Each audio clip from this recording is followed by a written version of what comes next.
నమస్కారం వార్తలకి స్వాగతం. ముందుగా ముఖ్యాంశాలు. పవన్ కళ్యాణ్ 50 కోట్లు తీసుకున్నాడని దువ్వాడ శ్రీనివాస్ ఆరోపణను ఖండించిన తిరుపతి జనసేన నాయకులు. వార్తల్లోని వివరాలు. పవన్ కళ్యాణ్ 50 కోట్లు తీసుకున్నాడని దువ్వాడ ఆరోపణలు ఖండిస్తున్నామని తిరుపతి జనసేన నాయకులు పేర్కొన్నారు. పవన్ కళ్యాణ్ పై దువ్వాడ శ్రీనివాస్ అసత్య ఆరోపణలు చేశారని, 50 కోట్లు తీసుకున్నట్లు దువ్వాడ నిరూపించకపోతే ప్రజాగ్రహం కళ్ళు చూస్తారని హెచ్చరించారు. ఈ సందర్భంగా జనసేన ఉమ్మడి చిత్తూరు జిల్లా అధ్యక్షులు డాక్టర్ పసుపులేటి హరిప్రసాద్ మాట్లాడుతూ 18 మంది ఎమ్మెల్యేలు ఉంటే కానీ ఏ పార్టీకి ప్రతిపక్ష హోదా వస్తుందన్నారు. 18 మంది ఎమ్మెల్యేలు ఉంటే కానీ ఏ పార్టీకైనా ప్రతిపక్ష హోదా వస్తుందన్నారు. ప్రజలు మిమ్మల్ని ప్రతిపక్ష హోదా కూడా ఇవ్వకుండా బుద్ధి చెప్పారని తెలిపారు. పవన్ కళ్యాణ్ 50 కోట్లు తీసుకున్నాడని దువ్వాడ ఆరోపణను ఖండిస్తున్నామన్నారు. పవన్ కళ్యాణ్ సినిమాలు చేస్తే రోజుకు 2 కోట్లు వస్తాయని, అటువంటిది 10 ఏళ్లుగా ఆదాయాన్ని వదులుకుని ప్రజల కోసం పనిచేస్తున్న వ్యక్తి పవన్ కళ్యాణ్ అని అన్నారు. అటువంటి పవన్ కళ్యాణ్ పై ఆరోపణలు చేసిన శృంగారాల శ్రీనివాస్ కు త్వరలోనే బుద్ధి చెబుతామని అన్నారు. ప్రజల కోసం పవన్ కళ్యాణ్ ప్రశ్నిస్తూనే ఉంటారని, వైసీపీ నేతల్లా దాచుకోవటం తెలియని నేత పవన్ కళ్యాణ్ అని అన్నారు. వైసీపీ నేతలు దోచుకున్న ప్రతి పైసా కక్కించేందుకు ఎన్డీఏ ప్రభుత్వం పనిచేస్తుందని అన్నారు. పవన్ కళ్యాణ్ పనితీరును ప్రజలు స్వాగతిస్తున్నారని పేర్కొన్నారు. అనంతరం జనసేన నగర అధ్యక్షులు రాజారెడ్డి మాట్లాడుతూ పవన్ కళ్యాణ్ గురించి మాట్లాడే అర్హత దువ్వాడకు లేదని అన్నారు. సూపర్ 6 అమలుకు పవన్ కళ్యాణ్ ప్రయత్నిస్తున్నారని తెలిపారు. పెళ్లాం పిల్లలను వదిలేసి ప్రియురాలతో రీల్స్ చేసుకునే నీచుడు దువ్వాడ శ్రీనివాస్ అని పేర్కొన్నారు. సొంత జిల్లా వాళ్ళు తరిమి కొడితే హైదరాబాద్ లో దాక్కున్న వ్యక్తి దువ్వాడ అని ఎద్దేవా చేశారు. దువ్వాడ మాటలు ఎవరు నమ్మే స్థితిలో లేరని, ఇంకోసారి పవన్ కళ్యాణ్ గురించి మాట్లాడితే నీ ఊర్లో వాళ్లే ప్రజలు చెప్పుతో కొట్టి తరుముతారని అన్నారు. అనంతరం రాష్ట్ర కార్యదర్శి ఆకేపాటి సుజాత మాట్లాడుతూ పవన్ కళ్యాణ్ పై దువ్వాడ శ్రీనివాస్ అసత్య ఆరోపణలు చేశారని అన్నారు. 50 కోట్లు తీసుకున్నట్లు దువ్వాడ నిరూపించకపోతే పళ్ళు రాలుగొట్టి చేతిలో పెడతామన్నారు. చాక్లెట్ డే, కిస్ డేలు చేసుకునే నువ్వు శుద్ధులు చెబితే ఎలా అని ప్రశ్నించారు. దువ్వెల మాధురితో కులికే నువ్వు చిల్లర రాజకీయాలు మానుకోవాలని అన్నారు. జనసేన ఎన్డీఏ ప్రభుత్వం ప్రజల ప్రభుత్వం, ప్రజల మేరకు పనిచేసే ప్రభుత్వం. నువ్వు అంటున్నావు ఎక్కడ వెళ్ళాయి మీ యొక్క 6 సూత్రాలు అని చెప్పి 1వ తేదీనే అక్కడున్న ఎమ్మెల్యేలు మంత్రులతో సహా వెళ్ళి వాళ్లకు ప్రజలకు పెన్షన్ అందిస్తున్నారు.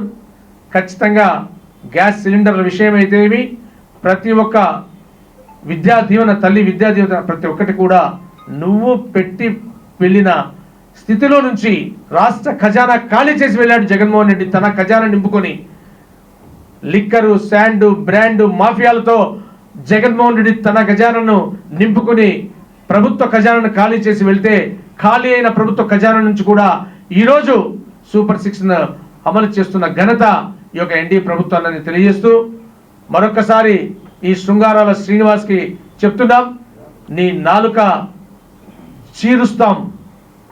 నువ్వు గన పవన్ కళ్యాణ్ గారి గురించి ఒక్క మాట తప్పుగా మాట్లాడితే ఖచ్చితంగా 50 కోట్లు తీసుకున్నానని మా సోదరి చెప్పింది.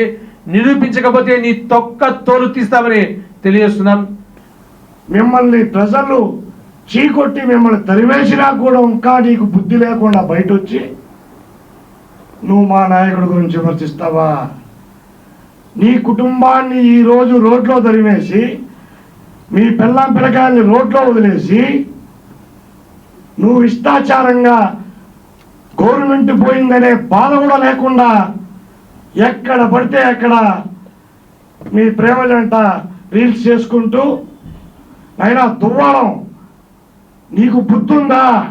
పవిత్ర పుణ్యక్షేత్రం తిరుమలకు వచ్చావు, తిరుమలకు వచ్చి దర్శనం చేసుకున్నావా? లేదు. తిరుమలకు వచ్చి కూడా నీ ప్రేమగానాలు, నీ సాంగ్స్, నీ స్టోరీలు. ఆ రోజే మిమ్మల్ని కేసు పెట్టి పుణ్యక్షేత్రాన్ని ఎవరు చేయని విధంగా పుణ్యక్షేత్రంలో నువ్వు చేసినటువంటి కార్యక్రమాలన్నిటిపైన ఆ రోజే కేసు పెట్టి మిమ్మల్ని లోపలేసి ఉంటే బాగున్నావు. ఈరోజు నువ్వు కనీసం ప్రజల్లో డిపాజిట్ కూడా రాకుండా ఓడిపోయిన వ్యక్తి నువ్వు, ఎమ్మెల్యేల మద్దతుతో ఎమ్మెల్సీ అయిన వ్యక్తి నువ్వు. నీ జిల్లాలో జనం చీకొట్టి, నీ నియోజకవర్గంలో జనాలు చెప్పులతో కొడితే పారిపోయి హైదరాబాద్లో కూర్చున్న వ్యక్తి నువ్వు. ఈరోజు నువ్వు మా పవన్ కళ్యాణ్ గారి గురించి మాట్లాడతావా? పోరాటం ఏం తెలుసు అంటావా? ప్రశ్నించేది ఏం తెలుసు అంటావా? 10 సంవత్సరాలుగా ఏకతాటిగా పార్టీ పెట్టి ప్రజల పక్షాన నిలబడిన ఏకైక మొగోడు మా అధ్యక్షుడు, జనసేన పార్టీ అధ్యక్షుడు పవన్ కళ్యాణ్ గారు.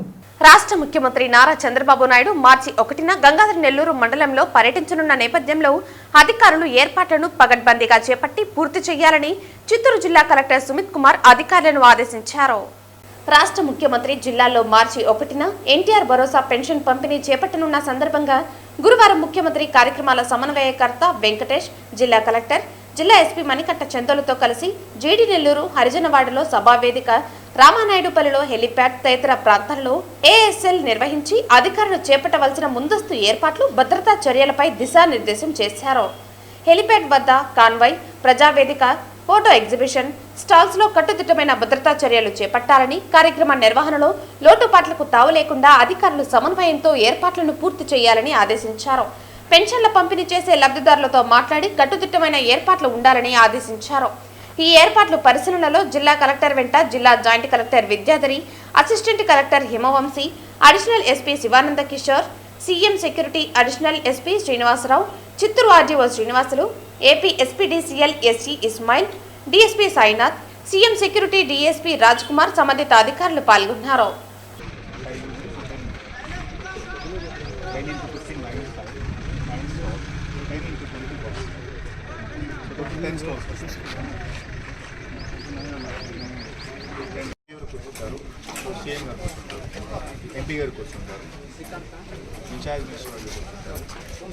స్మార్ట్ సిటీ నిధులతో అత్యాధునిక పరిజ్ఞానంతో నిర్మిస్తున్న సిటీ ఆపరేషన్ సెంటర్ నిర్మాణ పనులు త్వరగా పూర్తి చేయాలని smart city managing director Maurya అధికారులను ఆదేశించారు. పాత మున్సిపల్ కార్యాలయం స్థానంలో స్మార్ట్ సిటీ నిధులతో గ్రౌండ్+5 అంతస్తులతో నిర్మిస్తున్న సిటీ ఆపరేషన్ సెంటర్ నిర్మాణ పనులను ఇంజనీరింగ్ స్మార్ట్ సిటీ అధికారులతో కలిసి గురువారం పరిశీలించారు.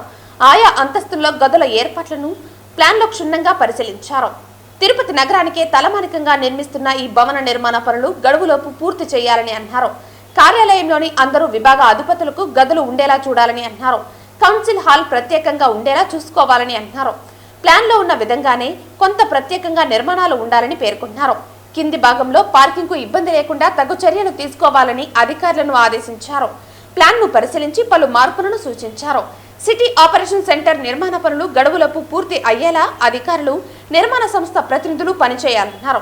కమిషనర్ వెంట superintendent engineer Shyam Sundar, smart city EE Ravi, AECOM ప్రతినిధులు బాలాజీ, అనిల్, నిర్మాణ సంస్థ ప్రతినిధులు పాల్గొన్నారు.